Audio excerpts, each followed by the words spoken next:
Welcome to a world where nothing is quite as it seems. Welcome to Fake Britain. Get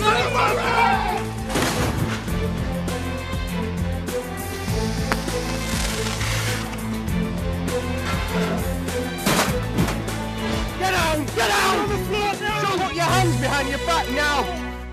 Here at the Fake Britain house, things might look familiar, but don't be taken in, because this is a house that's filled with fakes.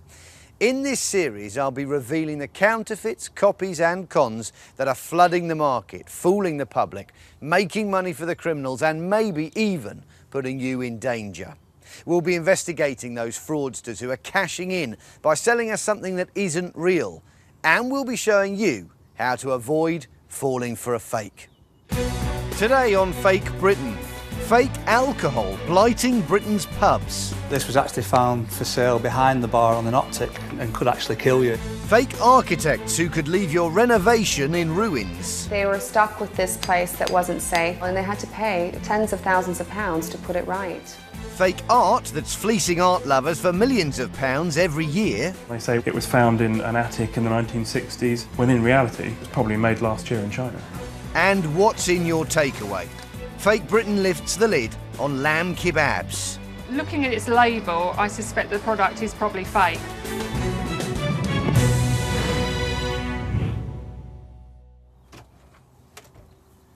Keys, wallet, jacket. Got everything. See, I'm off down the pub. Going to meet my friends, might even have a drink or two. It's part of the British way of life. So in a British pub, you can rely on being served the real thing, can't you? The black market industry for fake alcohol in Britain is now worth an estimated £1 billion, as sales for counterfeit wine and spirits are on the rise. We've seen before on Fake Britain knock-off booze being sold in local shops and off licences up and down the country. We're going to be seizing this because it isn't a whiskey, it's fake. And we've seen just how dangerous these fake drinks can be. It contains high levels of methanol. This product needs to come off sale today. But in St Helens, Merseyside, Trading Standards Officer Colette Ray has just uncovered a seriously shocking case of fake spirits, and one that showcases a terrifying trend. Fakes being sold over the counter to pub customers. This is probably the largest operation that St Helens Trading Standards have been involved in. It all started when Environmental Health received complaints about a pub called the White House that was thought to be hoarding a stash of 1,500 empty beer kegs in the backyard. But Colette at Trading Standards suspected there could be more to this than met the eye. The pub was associated with low-level criminality, but I don't think any of us had any idea of the scale of what we were about to find. In the past, Trading Standards have dealt with pubs passing off cheaper spirits as premium brands as a way to bolster their profits, known in the trade as substitution. But as Colette and the team searched the White House pub, they quickly suspected a number of bottles of spirits for sale behind the bar might be fake. And they found a further stash of almost 1,000 potentially fake bottles boxed up in the flat above the pub. Trading Standards Chief Darryl Wilson didn't waste any time getting the suspect spirits out of harm's way until they knew what they were dealing with.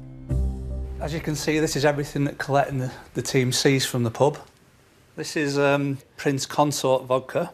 There is such a brand as Prince Consort, so this is a copy, made to look very convincing with all the labelling and the wording just as you'd expect on the original item.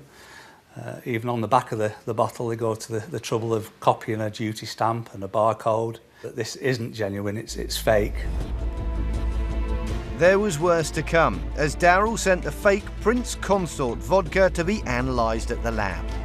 It contains industrial alcohol, which if you were to consume this in any quantities could make you very ill and could actually kill you if you carried on drinking this. Sadly, over the last 10 years, there have been hundreds of deaths worldwide linked to fake alcohol. And as a result, we're all urged to examine the bottles we buy to check they're legit. But these fake spirits were being served to unsuspecting locals on a licensed premises by a landlord and landlady, Cedric Fitzpatrick and Barbara Gallimore. So the customers had no control over what they were drinking. This was actually found for sale behind the bar on an optic. This was actually being sold to customers, which is quite worrying when you consider that people just going to the local pub for a drink with their friends are actually being served something which certainly in any quantity can be quite dangerous. These fakers didn't stop there. The team also uncovered a bootleg brand called Revolution Vodka that purported to be produced for the discount supermarket chain Aldi. When we checked, I've never heard of Revolution Vodka. It's all part of the method to try and sell this to people. And there was a further bootleg brand of fake Scotch whisky that was also being sold in the White House. There is actually no real brand of Dexter's. This is a fake brand, and they don't actually contain whisky. It's just a brown spirit, but it's not whisky. So, being fake, they're illegal. And obviously there's 500 bottles of this we seized. The pub was immediately shut down and has quickly fallen into disrepair. The White House, as you can see, is now completely empty. It's boarded up. It's been closed for some time because the licensee lost the premises licence and so it could no longer operate. It's a frightening revelation. 900 bottles of potentially lethal fake spirits with a retail value of almost £50,000, all being sold from a pub.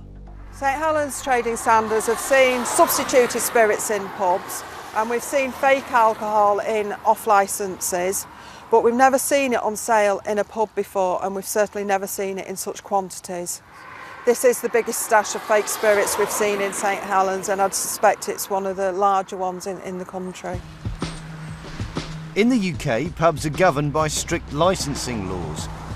And as St Helens councillor Seve Gomez-Asprom points out, if you can't trust a pub not to sell you fakes, who can you trust? It's important that the community should go out and be able to be trusting the people that they're buying drink off, because you can be ending up in a vulnerable position.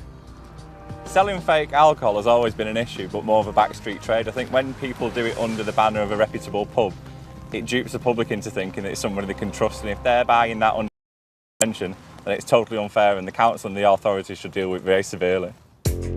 Thanks to the St Helens Trading Standards team, there's no more fake booze being traded from this public house. And for flogging the fakes, Cedric Fitzpatrick received a 9-month prison sentence.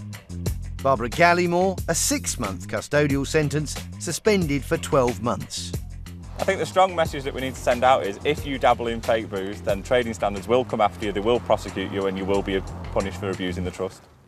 Later, we discover that Dexter's isn't the only phony Scotch doing the rounds and reveal the tricks they use to flog you, the fakes. People will be buying this in the mistaken belief that it's Scotch. It's quite clearly a fake whisky.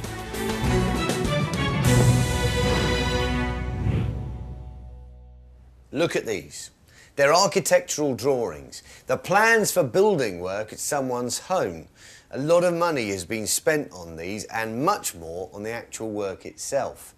Now, they look very complicated, very professional. More importantly, they were the start of someone getting the home they dreamed of. But can you imagine the problems if these were actually full of mistakes and the architect who drew them up was a fake? After a short break, our national obsession with property is alive and well again. And many of us Brits are choosing to stay put and renovate the house we live in rather than foot the cost of moving to a new one. But there have been scores of cases up and down the UK of homeowners who've put their faith in someone they think is a professional architect, but who turns out to be nothing more than an unqualified charlatan. The law states you can only use the term architect if you've registered with the Architects Registration Board, and it takes about 7 years of education and training before this can happen. One person who's been on the receiving end of a fake is Frank. It's not his real name, but he's asked us not to reveal his identity.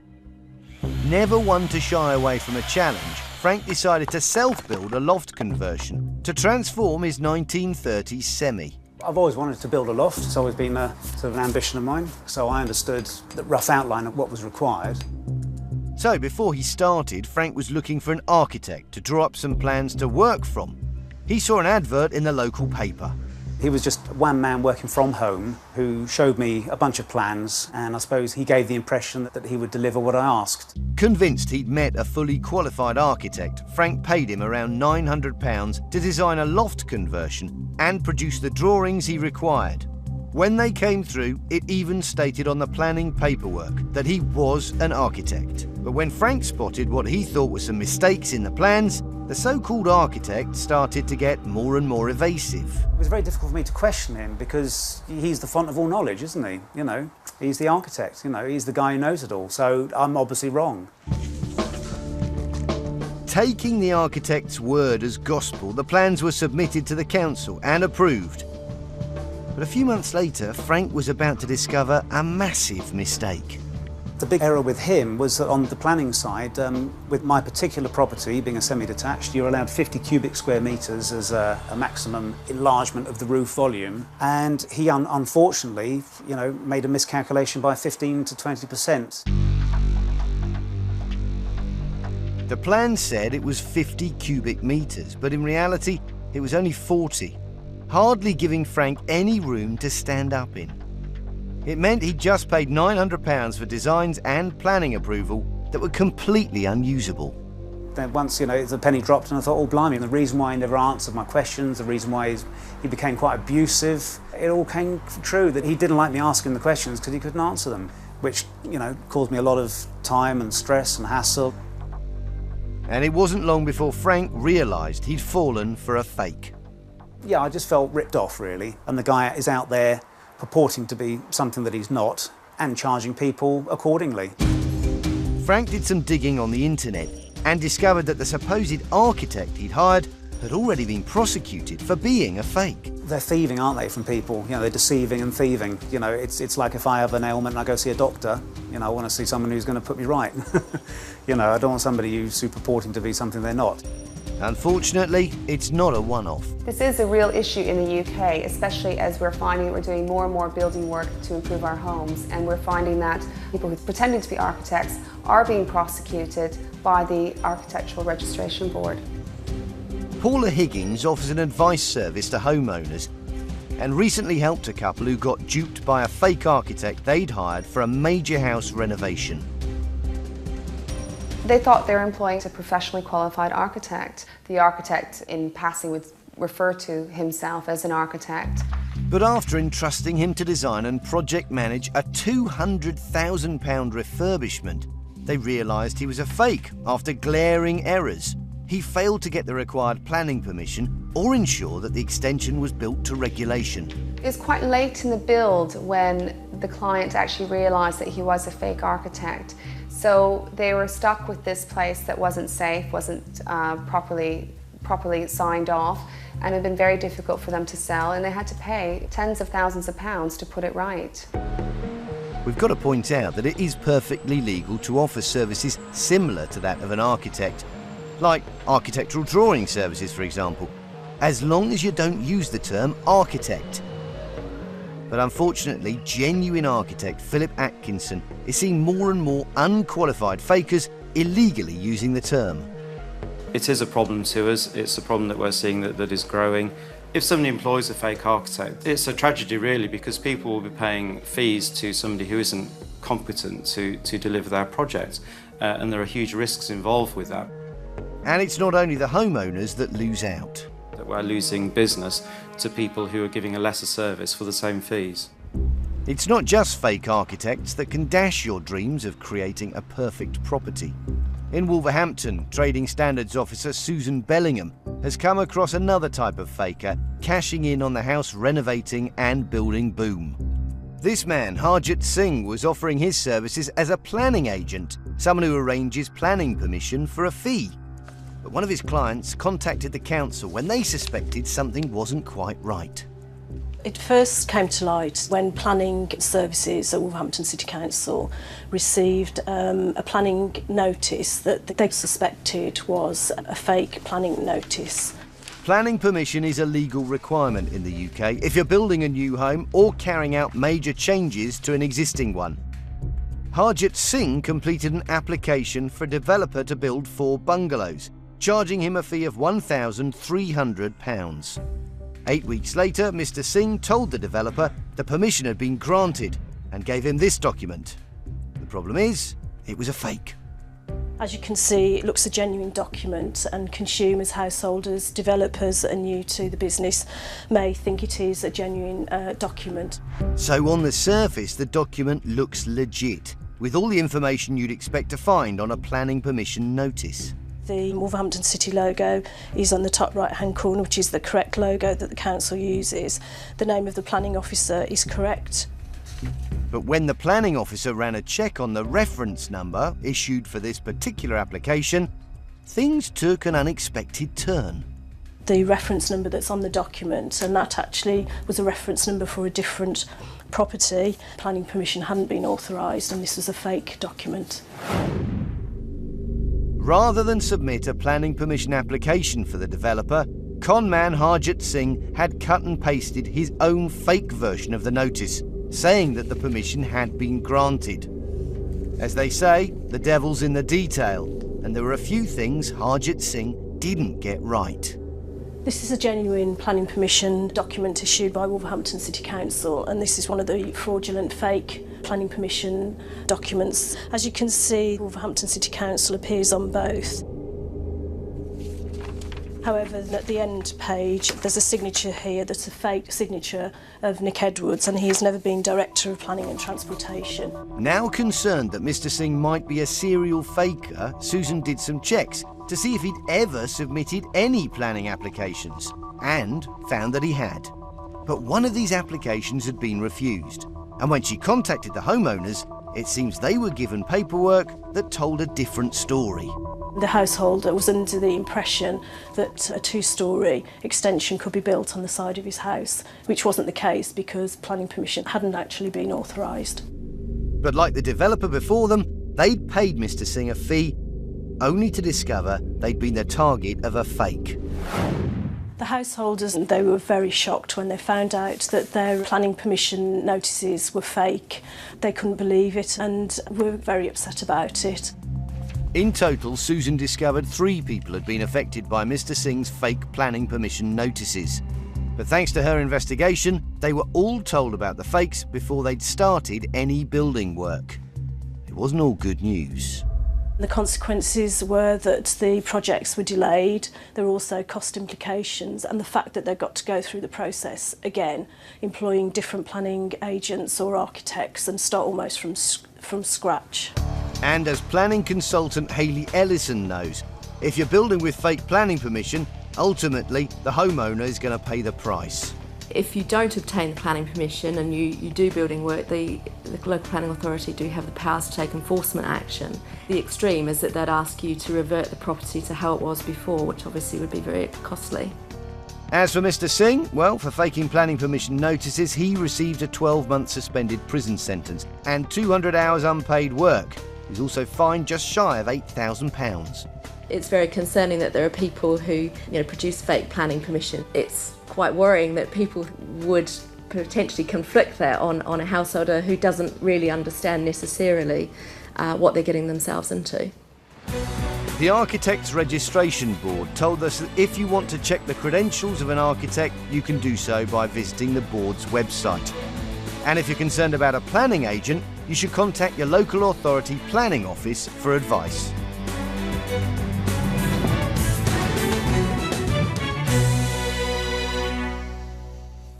Now that is the smell of Saturday night. We've looked at takeaway food that isn't everything it should be on Fake Britain before. The curries that are a con, the fish and chips that are a bit fishy, and the pizzas that are faking it. So all I've got left is the lamb kebab. And if I ordered lamb, the law says it must be lamb. I mean, what else could it be? Kebabs are one of Britain's top takeaways. In fact, we Brits are eating so many that the industry's said to be worth about £2.2 billion. That's a lot of dollars. Kebabs originated in Turkey, and in legitimate restaurants like this award-winning establishment in North London, you get the real thing. Kebabs that are made using either chicken or lamb. But here's the thing, Lamb kebabs are the most expensive to produce, as wholesale prices for lamb meat are almost twice that of beef or pork at around £35 a kilo. And there are kebab shops up and down the country selling fake kebabs, swapping out the expensive lamb and instead giving you cheaper meat, such as beef or pork. It's 11 a.m. near West Malling in Kent, and County Council Trading Standards Officer Susan Harvey is heading off to carry out a test purchase on a local kebab shop that they suspect is selling fake lamb doners. Today we'll be taking a formal sample, and this is basically just to see whether the product is fake. You know, is it actually lamb or has it got other meats in it? Pretty straightforward, really. Susan will buy a kebab and then have it analysed to find out what meat it contains. If it turns out to be fake, the seller could face a hefty fine. Now Susan wants to get a sample of the lamb kebab as if she was a regular customer. So, for now, she's going to keep the fact she's with Trading Standards on the QT, which means the fake Britain camera is going to loiter outside. Can I have a large lamb doner, please? That's all, thank you. And with the sample in the bag, it's time for phase 2. Purchased it, we've just come out the shop, and now we're going to go in and I'll tell them who I am and then continue my inspection of the premises. It was described on the menu board as a lamb doner kebab, so therefore I would expect that to contain only lamb. From the tip-off she's received, Susan suspects she's got a fake lamb kebab, so she's going to have a chat with the staff and have a butcher's around the shop. Hi there. I'm from Kent County Council Trading Standards. Yep. Okay, just came in and purchased the lamb doner kebab from you. Yep. Okay, what I'm here to do is to do a formal sample of the food. Yeah. Because what we're going to be doing is checking for any other species in there. Okay, so it's got anything other than lamb in the kebab. Okay? So what I need to do, I will need to come out round the back as well. Susan knows the kebab shop could be buying the lamb meat in good faith, and the meat could be mixed further up the supply chain. So she wants to have a route around the kitchen for any evidence that could be useful. Just go at the back, really have a look at any documentation or labelling they've got for the product, if they have any, of course, for the product still, or any details of the supply to them. Where's the best way through? Through here? Yeah? Thank you. Out the back, Susan wants to have a closer look at the packaging that the doner kebab came in. When the kebab comes in to you, is there any wrapping? Is there anything labelling or documentation you get with it? Do you know? Yeah. Yeah. Have you got one at the moment in storage? Is, put it here. You put it in the bin, have you? Okay. Look at that. Susan's interested to see if the packing label contains any information that might show if the kebabs on sale are fake. At the top it does say mixed meat doner kebab, so it leads me to conclude it does contain beef in there. Okay, because otherwise I would expect it to say lamb doner kebab. The kebab shop worker is looking anxious. It's not surprising, since the label's ingredient list makes Susan believe she may well have just bought a fake lamb kebab. It looks like it might be beef. No, it shouldn't. It's lamb. It's got lamb, but there's something else written above there, isn't there? Because do you understand what the issue is here? Yeah, because yeah. it's a lamb kebab. Yeah, that's it, now, yes. it's you not need very to clear find out what is inside. Exactly, Yes. and it's difficult to read this, but Yeah. I think that possibly says it's got beef in it. It looks like the supplier has labelled the meat correctly, but the shop is selling mixed meat kebabs, advertising them as lamb. Looking at its label, I suspect the product is probably fake, which we obviously will need to confirm by speaking to the supplier and also by the test that we get done by the public analyst, because it looks to me as though it contains beef as well as lamb. With the suspect kebab and label bagged and tagged, Okay, thank you very much. Susan's work here is done. Thank you. So now that would just go straight back to the public analysts, and then they will test it to look for the beef and lamb in there, and they'll get an idea of the percentages if there's more than one meat in there as well. Back at base, Chief Tester John Griffin has analysed the lamb kebab by checking the DNA to reveal what meat it contains and whether it's a fake. There can be an array of meats in there, or you might just find the one. A couple of shakes of a test tube and it's official. The lamb kebab is a fake.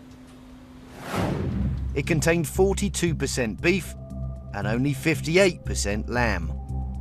And the restaurant that sold it is given a written warning to ensure they stop selling fakes. We have seen an increase in these things. It has been at a consistent level. There's a misdescription concern, and if we're what they're calling fake kebabs, then the consumer is suffering from that point of view because they're just not getting what they're paying for. The consumer must know what they're buying. That's the most important thing.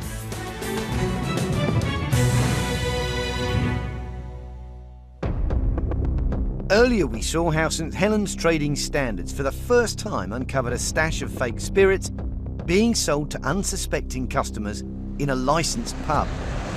This is the biggest stash of fake spirits we've seen.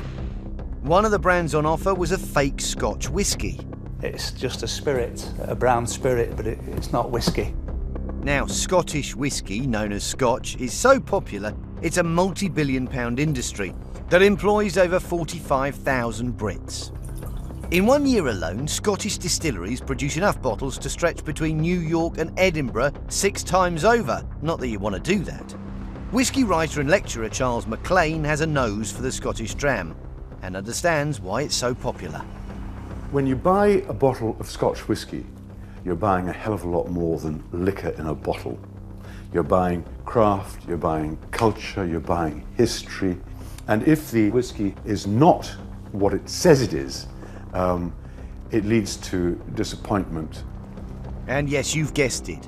There are disappointed drinkers up and down the UK, as Scotch whisky has been targeted by the fakers. And it's the job of Scottish Whisky Association lawyer Lindsay Lowe to flush out the fakes. Well, Scotch whisky is defined by law. There are very strict regulations regarding how it must be made. And the industry is closely supervised by UK Customs, who make sure that people are playing by the rules. In order to sell it as a genuine Scotch whisky, there are certain boxes the drink has to tick, and failure to do so will make it a fake. Scotch whisky is a very pure and natural product. There's only 3 raw materials that are used in its production, and that's water, cereal and yeast. Another important part of the production process, it has to be matured for at least 3 years in Scotland in oak barrels. The aging of whisky in the wooden barrels is an expensive process, and there are fakers out there trying to cash in on the lucrative market by passing off substandard spirits as a drop of the good old stuff. When we come across fake Scotch whiskies, we generally find that they consist of unaged, neutral spirits, possibly with a small amount of genuine whisky added to them to give them a superficial appearance and flavour of the real thing. And it's not just what's inside the bottle that's designed to dupe. It's the bottles themselves. Okay, well, we've got a few bottles here that we've discovered in the UK, and they're all fake whiskies. The first of these is Dexter, and this product was seen widely across England. It's the fake brand we saw Merseyside Trading Standards seize from the White House pub. And the Scottish Whisky Research Institute ran specific tests on the liquid in the bottle that claims to be a Scottish whisky, just to see whether it's been aged in oak barrels or whether it's just a cheap fake. Probably most importantly, they've looked at the compounds that are present as a result of it being aged in barrels. So we can tell from that it's not been aged for 3 years as required, and therefore it can't be sold as whisky. It also revealed that the liquid was a neutral, unaged alcoholic spirit, most likely dyed to give it a similar colour to whisky. It's quite clearly a fake whisky. And it's not the only one. In fact, over the last 10 years, Lindsay has seen 20 different fake Scottish whisky brands being sold in Britain. Here's one of his personal favourites. This is another fake whisky. Looking at it, it's got a lot of Scottish imagery. It's got the Highland Dancer. It's called Scottish Swordsman. If you read the back label, aged and blended in the Highlands and the old Scottish tradition. But again, this is completely fake. It's neutral, unaged alcohol, a far inferior product. Genuine blended Scottish whisky retails from around £12 a bottle, and the cost of producing it varies depending on how long the liquid's aged for. But a neutral unaged spirit, packaged as a fake Scotch like this Scottish Swordsman, can be knocked up in a Del Boy distillery for significantly less. Well, there can be no doubt that people will be buying this in the mistaken belief that it's Scotch. And as Charles MacLean knows only too well, It's the drinker's palate that ultimately pays the price. These counterfeiters who can buy some very cheap base spirit and colour it up and stick it into a bottle is, from a flavour point of view, is disastrous. But drinkers aren't the only ones to suffer. Scotch whisky sells because it's a natural, high-quality, iconic product. If it's widely faked, we could lose that, and it's something that probably we wouldn't be able to get back. Later, recycling's not always good. Old bottles filled with botched scotch. Who knows, maybe it's single cast washing up liquid, I don't know, but it's not the real deal.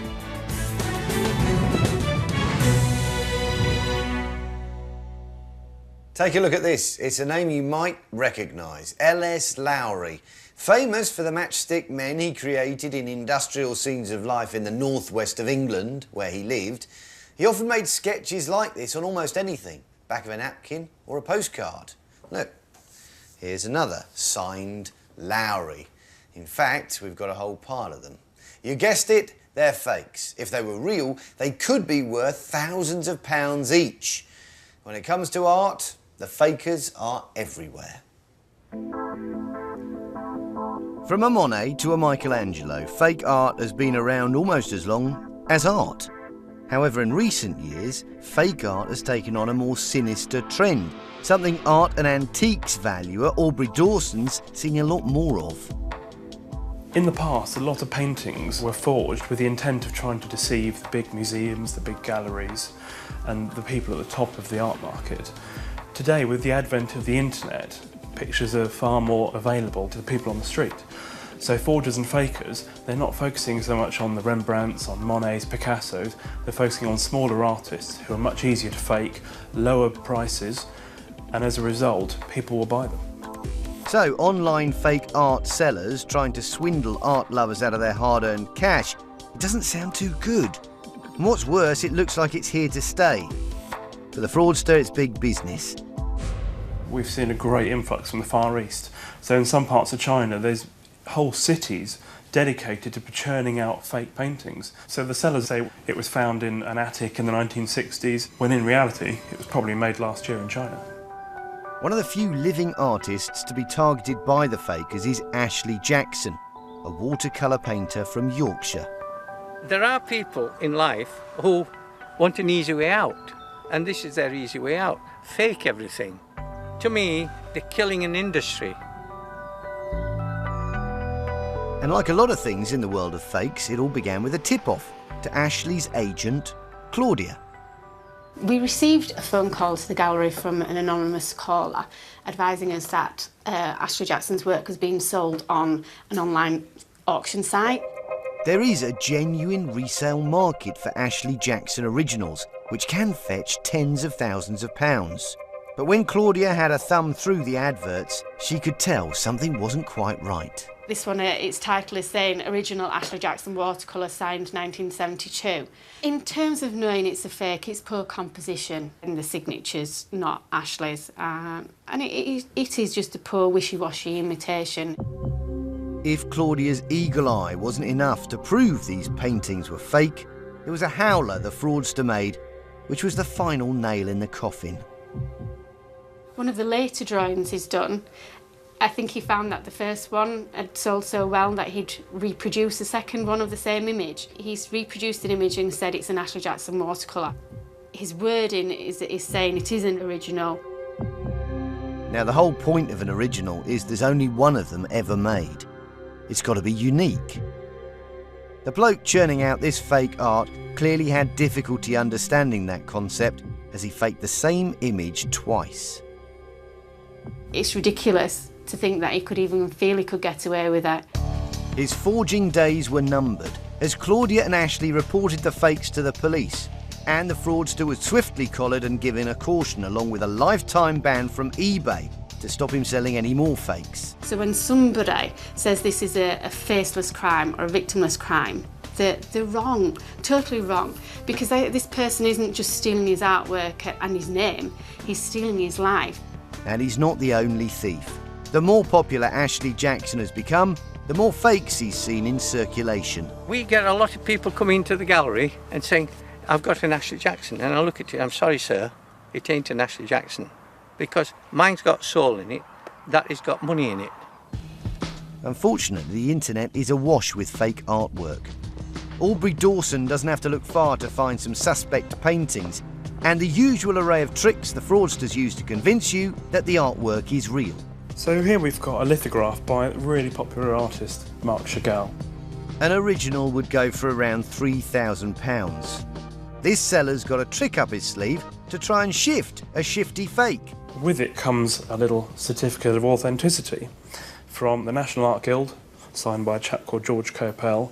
Looks very official, looks very authentic. This would give you confidence. Certificates of authenticity, along with a documented history known in the trade as provenance, are the two main ways in which a buyer can feel confident that a piece of art is genuine, unless, of course, they're fake. I've done a bit of research. The National Art Guild doesn't appear to exist, and neither does this chap George Coppell, an out-and-out fake. So by attaching the certificate of authenticity, the seller is trying to give a buyer confidence, trying to make him think that this is a real picture, it's been seen by an expert, it's definitely genuine, it's definitely legitimate. It's an out-and-out fake. But it isn't the only move that a faker will use to pin you to a canvas. Today, Aubrey's off to meet author and lecturer Dr. Richard Howells, whose fascination with the fakes inspired him to purchase a stack of artwork by the most faked British artist, L.S. Lowry. Aubrey! Richard, can I have a look at these dodgy Lowrys? Let's go and have a look. Over the last 5 years, Richard's bought around 25 or so fake sketches online, sold as being by the great late Lowry. And there are a number of different ways the fraudsters make these fakes look like genuine artwork. Some of these look very artificially aged. I think you're spot on the money there. I mean, we have a little look at this one here. Ah, yeah, that's a win. So we've got a nice little industrial scene with the tall chimneys and what looks like some Earl Grey has been. So the fakers use the classic "let's make it look old" trick. If you look closely, though, there are some subtle mistakes. And if you have a closer look, you can actually see a little bit of the original white paper there, where they haven't quite got all the staining, got all the staining in place. Yeah, because this has been stuck on, hasn't it? And this is just a modern, crisp bit of A4 paper. Now, Lowry was notorious for producing sketches on anything from scraps of paper to restaurant napkins. It's estimated there are around 8,000 genuine Lowry sketches in existence. So, taking full advantage of this, some of the fake art producers will go one step further to convince you it was the work of the great man himself. We turn it over, this is quite possible that Lowry would have owned books like this. And so in your fantasy scenario, you're picturing Lowry sitting there in his living room, reading the book, and then going, oh, I have to have an idea. That's right. It's plausible, it's telling you what you want to hear, isn't it? But the materials are only half the battle. If a fake is to sell well, it needs a good old-fashioned story to go with it. Now, when you've bought some of these pictures, how are they described? The standard pitch would be, this was an old attic find in Salford. This turned up at a car boot sale in Greater Manchester. So the pieces purport to have been found in or near Salford, which is where Lowry lived, to further convince you it's for real. They're very clever because they plant a little seed of hope in your mind. So it's found in Manchester, some sort of link to Salford in the 1950s, the 1960s. I mean, all these poor attics around the country They must be groaning under the weight of these things. Yeah, absolutely. Yeah. But by faking the picture's provenance, or at least dangling the carrot that you could be about to pick up an undiscovered gem, all the fakers are really trying to do is get their mitts on your money. I've seen fakes exactly like this sold, and they're sold for big money. They're sold for £500, £1,000, £2,000. Richard may have bought his for fun, but for anyone else thinking about buying artwork online, be warned. Your money might not be worth much money.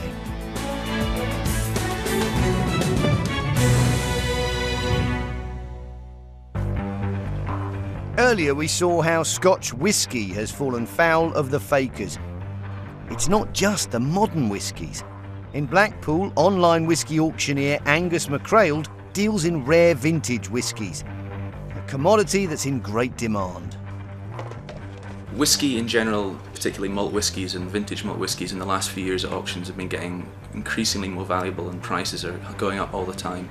It's a problem now that as more money comes into whiskey, then certainly on the secondary market, the auction market, then more fake bottles appear. Now it's common for some genuinely old bottles to fetch thousands of pounds at auction, some even tens of thousands.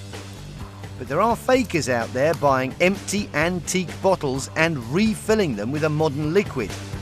And as a result, collectors up and down the country are getting duped into buying what they think is a bottle of liquid history. Turns out to be nothing more than a worthless fake. To give you a couple of examples, we've got here a few Macallans. This one here, we know this is a fake, but to the outward eye, it looks okay. You know, the untrained eye might just see that and think, yeah, it's a bottle of whiskey, it's a bottle of Macallan, it's fine. But for an eagle-eyed auctioneer like Angus, there are a few telltale signs that the bottle's been refilled. First of all, the capsule looks pretty shoddy. It looks like it's been reworked to some extent. That's a really telltale sign because normally on capsules they should be very tight, very clean.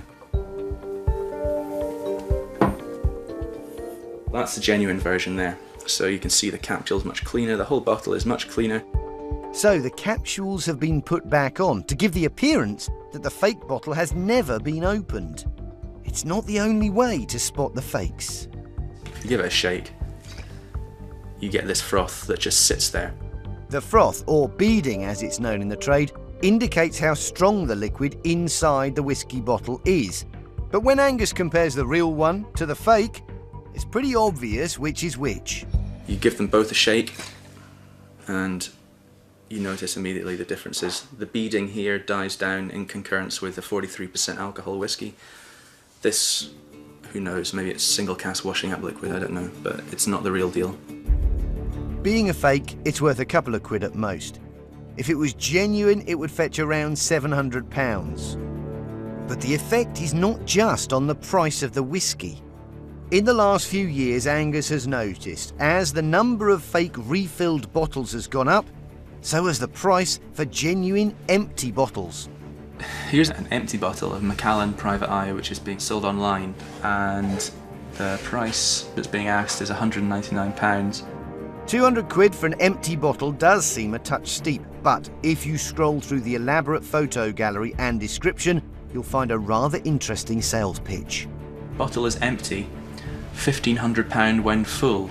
Check out Bonham's auction or something. If you click the link, lo and behold, you'll find a recent sale at auction where a full bottle fetched £1,500. It's clear that they know what someone who buys it's probably going to do with it. Refill it. £199 buys you an empty one, and if you've got the means to refill it and reseal it, then there's definite motivation there for people to go and fake a bottle and, you know, make money on it. Terrible.